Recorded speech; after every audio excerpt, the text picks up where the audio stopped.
Karnataka BJP తూర్పాల పడుతుంది, Telangana BJP మాత్రం రేవంత్ రెడ్డి సంకలేసుకొని తిరుగుతా ఉంది. ఇది ఎక్కడ కథ? Why is that they are not condemning? ముఖ్యమంత్రి పదవి దిగిన తర్వాత కూడా కచ్చబట్టినట్టుగా, కసిబట్టినట్టుగా రేవంత్ రెడ్డి గారు ఎగేయబడ్డట్టుగా రోజు కేసీఆర్ గారి పైన దాడి చేసినటువంటి ఒక బీజేపీ పెద్దలు ఇంత పెద్ద ఎత్తున ED, enforcement directorate, government of India body ఈ ఛార్జ్షీట్లో పేర్లు పెట్టిన తర్వాత కూడా ఒక్క కండెమ్నేషన్ ఎందుకు రావట్లేదు అంటే బీఆర్ఎస్ చెప్తున్నట్టుగానే బీజేపీ, కాంగ్రెస్, రేవంత్ రెడ్డి మొత్తం కూడా హ్యాండ్ ఇన్ గ్లోవ్ కొల్యూడ్ అయిందనేటువంటిది ఇవాళ స్పష్టంగా కనబడతా ఉంది. పొంగులేటి శ్రీనివాసరెడ్డి మీద రైడ్ అయింది, మరి అట్లనే రేవంత్ రెడ్డి గారు పోయి కాళ్ళు పట్టుకుంటారా? ఆల్రెడీ అండర్స్టాండింగ్ అయిపోయిందా? ఎందుకు మాట్లాడతలేరు బీజేపీ వాళ్ళని చెప్పని ఇవాళ వారిని కూడా నేను ప్రశ్నిస్తా ఉన్నాను. మొత్తానికి ఇవాళ గమ్మత్ ఏందనంటే సొంత మామే చెప్తా ఉండు కాళేశ్వరంలో అవినీతి లేదని, లేకపోతే కొండ సురేఖ కమిషన్లు ఇస్తే తప్ప సంతకాలు పెడతలేరని చెప్పని, అనిరుద్ధ్ రెడ్డి కూడా కమిషన్లు ఇవ్వకపోతే సంతకాలు పెట్టలేదని చెప్పిండ్రు. దాన్ని ప్రూవ్ చేసినట్టుగానే, రుజువు చేసినట్టుగా ఇవాళ ఛార్జ్షీట్లో కూడా పేరు వచ్చిన ధర్మిల నేను రేవంత్ రెడ్డి గారికి ఒకటే విజ్ఞప్తి చేస్తా ఉన్నాను. ఇన్ని రోజులు ఏం చేసిండ్రు. ఇవాళ కర్రు కాల్చి వాత పెట్టినట్టుగా ఈడీ లాంటి సంస్థ మీ పేరు దాంట్లో పెట్టినట్టుగానే గతంలో సురేష్ కల్మాడి కావచ్చు, అశోక్ చౌహాన్ కావచ్చు, యడ్యూరప్ప కావచ్చు, కేజ్రీవాల్ కావచ్చు, ఇటువంటి వాళ్ళ పేర్లు ఎట్లయితే వస్తే వాళ్ళు ఎట్లయితే రాజీనామా చేసిపోయినరో నువ్వు కూడా రాజీనామా చేయి. నువ్వు ఉంటావు పోతావు, కానీ ఆ కుర్చీ శాశ్వతం.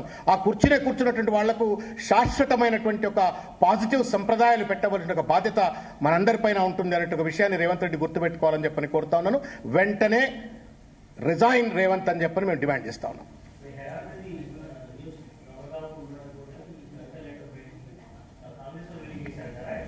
ఇది పెద్ద మంచి ప్రశ్న అడిగినరు. ఇది లోపాయకారిగా తెలిసినటువంటి ఒక ముచ్చట. నేషనల్ హెరాల్డ్ కేసులో పేరు వస్తుందని చెప్పని, కావాలని చెప్పని కూడా చేయొచ్చు. అసలు ఆ లేఖ రేవంత్ రెడ్డి రాసినేమో కూడా తెలియదు. మీరు అన్నటువంటి ఒక ఏదైతే మాట్లాడుతూ ఉన్నారు కదా, ఇవన్నీ కవిత గారు లేఖ అని మీరు ప్రస్తావిస్తూ ఉన్నారు కదా, ఆ లేఖ కూడా ఆయన రాసినేమో కూడా తెలియదు. ఎవరు రాసిండ్రో తెలియదు. టీవీలు మాత్రం రేవంత్ రెడ్డికి సంబంధించిన కొన్ని టీవీలు మాత్రం దాన్ని ఇక చిలువలు పలవలు కొడుగుడు ఈకలు బీకినట్టుగా ప్రచారం చేసుకుంటూ సంతోషపడతా ఉన్నారు. అదేం సంతోషమో అర్థం కావట్లేదు. మీడియా, సోషల్ మీడియా కావచ్చు, కొన్ని మీడియా వర్గాలు కావచ్చు, దానివల్ల వచ్చేది లేదు, పోయేది లేదు, దానివల్ల వచ్చే నష్టం లేదు. కాబట్టి Revanth Reddy can try anything, but charge షీట్ని అయితే నువ్వు వేరే చేయలేవు కదా. రేవంత్ రెడ్డి ఎంత డ్రామాలు ఆడినా కానీ ఒకరోజు డ్రామా ఆడతావు, 2 రోజులు డ్రామా ఆడతావు, 3వ రోజు అయితే ఛార్జ్ షీట్ కనపడుతుంది కదా. నువ్వు ఢిల్లీ పిలిస్తే పోవాలి కదా, నేను ఎందుకు చెప్తాను నీ మాట అంటే మీరు మంచిగా లోతు తీసుకుపోతా ఉంది చర్చను.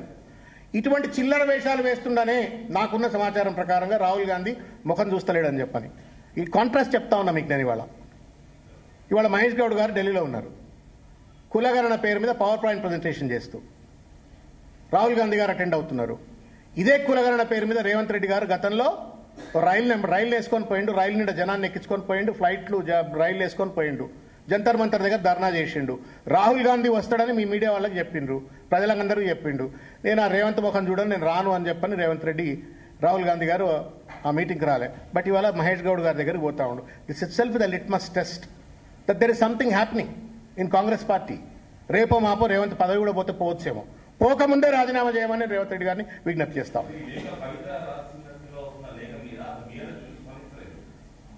నేను అడుగుతా ఉన్నా ఇప్పుడు, రాహుల్ గాంధీ రేవంత్ రెడ్డి ముఖం చూడటానికి ఇష్టపడలేదు, కాంగ్రెస్ ఎందుకు స్పందిస్తలేదు? రాహుల్ గాంధీ నేను ఇప్పుడు సింపుల్ ఆ మీటింగ్ ఎందుకు రాలో చెప్పిండా మీకు? చెప్పురి. వస్తా అన్నాడు ఎందుకు రాలో చెప్పిండా? మహేష్ గౌడ్ మీటింగ్ ఎందుకు అటెండ్ అవుతాడు, రేవంత్ రెడ్డి మీటింగ్ ఎందుకు అటెండ్ కాదు, అది కూడా కాస్ట్ సెన్సస్ మీద చెప్పండి. రేపో మాపో రేవంత్ రెడ్డిని పీకేస్తున్నారు అని చెప్పని గాంధీ భవన్లో చర్చ జరుగుతుంది. కాంగ్రెస్ పార్టీ ఎందుకు ఖండించదు? ఇంకొకటండి, ఆ లేఖ కూడా కొంత పాలిటిక్స్ను పక్కన పెట్టి చూద్దాం మనం. ప్రతిదాని మీద కొడుగుడు ఈకలు వీకినట్టు చూస్తే అన్ని చిలువలు పొలవలు కనబడతాయి. ఒక బిడ్డ తండ్రికి లేఖ రాసినట్టుగా ఎందుకు చూడకూడదు? రెండోది, అందులో పాజిటివ్ కంటెంట్ ఉంది, కొంత సూచనప్రాయమైన కంటెంట్ ఉన్నది. ఆ కంటెంట్ ఏమైనా కొత్త కంటెంటా చెప్పురు నాకు మీరు. ఇది 2023 ఎన్నికల సందర్భంలో ఉన్న ముచ్చటేరా? అంతే కదా. అందులో పేర్కొన్న చాలా అంశాలు కూడా తను ఏదైతే సూచనప్రాయంగా చేసినట్టు అంశాలు ఒకవేళ వారే రాస్తే, వారు రాసిందో లేదో మీరు ఇప్పుడు 7:30కు పోయితే మీరు అడిగితే వారు చెప్తారు, ఏదో తేలిపోతుంది. పాలకు పాలు నీళ్ళు తేలిపోతాయి. ప్రశ్న ఏంటంటే ఒకవేళ తనే రాస్తే కూడా దాంట్లో ఏంది అంత పెద్ద జుట్టు బిక్కుంటా ఉన్నాడు. నాకు రేవంత్ రెడ్డి దానివల్ల ఏదో సాధించినట్టు ఆ మీడియా అంతా ఒక సాడిస్టిక్ ప్లెజర్ డిరైవ్ చేస్తా ఉండు రేవంత్ రెడ్డి గారు కంపెనీ. నాకు అర్థం కావట్లా. What is there in that letter? దానికి 100 రెట్లు నేను ఏమంటా ఉన్నా అంటే దానికి 100 రెట్లు కోమటిరెడ్డి 50 కోట్లు పెట్టుకొని పిసిసి అధ్యక్ష పదవి కొనుక్కొచ్చుకున్నాను దానికంటే పెద్ద వార్త. ప్రధానమంత్రి నరేంద్ర మోడీ ఆర్ఆర్ ట్యాక్స్ పేరు మీద విచ్చలవిడిగా దోపిడీ చేస్తున్నాడు అని చెప్పిన ప్రధానమంత్రి పెద్ద వార్త అది. It was about style of functioning కావచ్చు, it was about the type of speech కావచ్చు. అది మామూలు కార్యకర్తలు బహిర్గతంగా అనుకున్న ముచ్చట్లే తనకు అందుబాటులో ఉన్నది. తను ఏదో రాసి పంపిస్తే ఒకవేళ దాంట్లో ఇంత భూతద్దం పెట్టి ఆగమాగం అయిపోతా ఉన్నాడు. దానివల్ల ఏదో తన తప్పిదాలు. మీరు ఒక మాట చెప్పండి అన్న, ఈ చర్చ వల్ల పెన్షనర్స్కి ఏమైనా 4,000 రూపాయల పెన్షన్ వస్తుందా? 2 లక్షల ఉద్యోగాలు వస్తాయా? తెలంగాణ రాష్ట్రానికి సంపద వస్తుందా? లేకపోతే పరిపాలన పైన రేవంత్ రెడ్డికి పట్టు పెరుగుతుందా? ఏం జరుగుతుంది? ఒళ్ళు ఎగరబెట్టుకొని ముఖ్యమంత్రి కుర్చీలో కూర్చొని మూతికి తాళం వేసుకొని మంచి పరిపాలన చేస్తే రాష్ట్రం బాగుపడుతుంది. పక్క పార్టీ నీ కిందనే కూర్చిపోతుంది ఆయన అంటుంటే నీకు అర్థం కావట్లే. నీ ముఖం నీ నాయకుడు చూస్తలేడంటే దాన్ని పట్టించుకోకుండా ఈ పార్టీలో ఏమవుతుంది ఆ పార్టీలో ఏమవుతుంది నేను చూస్తా ఉన్నా. బీజేపీ వాళ్ళు అదే మాట్లాడుతూ ఉన్నారు, కాంగ్రెస్ వాళ్ళు అదే మాట్లాడుతూ ఉన్నారు. మీ కింద కడుక్కోరు చక్కగా మీరు first. So many problems in your own party. ఆ సునీత వచ్చి పార్టీ ఆఫీస్లో ధర్నా చేసింది, మహిళా అధ్యక్షురాలు. మీరు why are you so worried? It is an internal matter. Even if that letter is return by కవితమ్మ, it's an internal matter.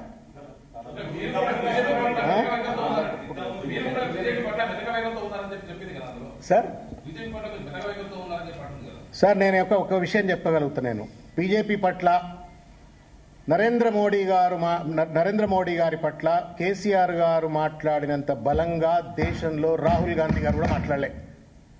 Guts ఉండి fascist prime minister అన్నటువంటి ఒక మొగోడు ఎవడన్నా ఒక వ్యక్తి పేరు చెప్పండి కేసీఆర్ గారు కాకుండా. తన అభిప్రాయం కావచ్చు, తనకు వచ్చిన అభిప్రాయం కావచ్చు. What does it mean? ఇంకొక విషయం చెప్తా ఉన్నా.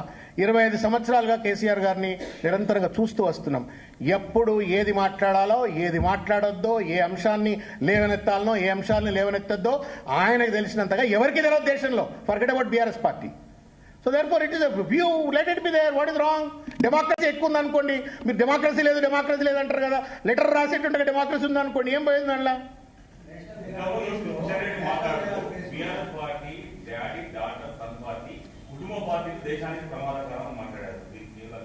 సార్ ఇప్పుడు నేను 100 పేర్లు చూపెడతా. ఇక నేను పేర్లు రాసుకుంటా పోతే ఒక పెద్ద చిట్టా అవుతుంది. బీజేపీలో ఉన్నటువంటి ఒక పెద్ద నాయకులు, వాళ్ళ కోడళ్ళు, వాళ్ళ కొడుకులు, వాళ్ళ బిడ్డలు, వాళ్ళ చుట్టాల ముచ్చట్లు వస్తే 100 పేర్లు వస్తాయి. గూగుల్లో కొట్టండి. ఇప్పుడు గూగుల్ కూడా అవసరం లేదు. ChatGPT డౌన్లోడ్ చేసుకోండి, లేదా కోపైలట్ డౌన్లోడ్ చేసుకొని కోపైలట్లో కొట్టి BJP leadership sons and daughters in prime roles అని కొడితే ఇంత పెద్ద లిస్ట్ వస్తుంది. దానికి నా నోట్లకెళ్ళి ఏం చెప్పిస్తారు? ఇది గురిగింద కింద నలుపుదలన్నట్టు మాట్లాడే మాటలు.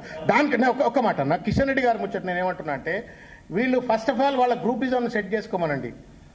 Do they know that they are inefficient in the state of Telangana? 10 ఏళ్ళు కేంద్రము, ఇక్కడ మొత్తం 12 ఏళ్ళు అవుతుంది. 12 ఏళ్లలో పట్టుమని 10 సీట్లు ఎందుకు గెలుచుకోలేకపోతున్నారో దయచేసి వాళ్ళు తెలుసుకుంటే బాగుంటుంది. అసలు ఈటల రాజేందర్ ప్రెసిడెంట్ కావద్దు అని చెప్పని బండి సంజయ్ కుట్రబంతాడు. బండి సంజయ్ ప్రెసిడెంట్ కావద్దు అని చెప్పని ఈటల రాజేందర్ కుట్రబంతాడు. ఫస్ట్ మీ కుట్రలు తెలుసుకోరు. మీరు why do you so worry about BRS party? It's an internal matter, will settle it.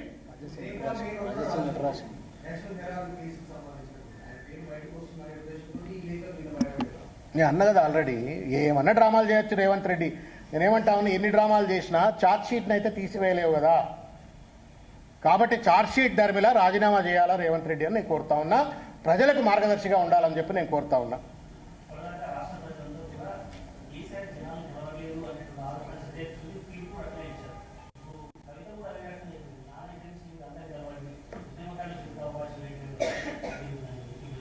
నేనేమంటున్నా అంటే, అసలు ఆ లేకే తప్పుడు లేకేమో అన్న తర్వాత why are you asking me to justify or condemn the statement?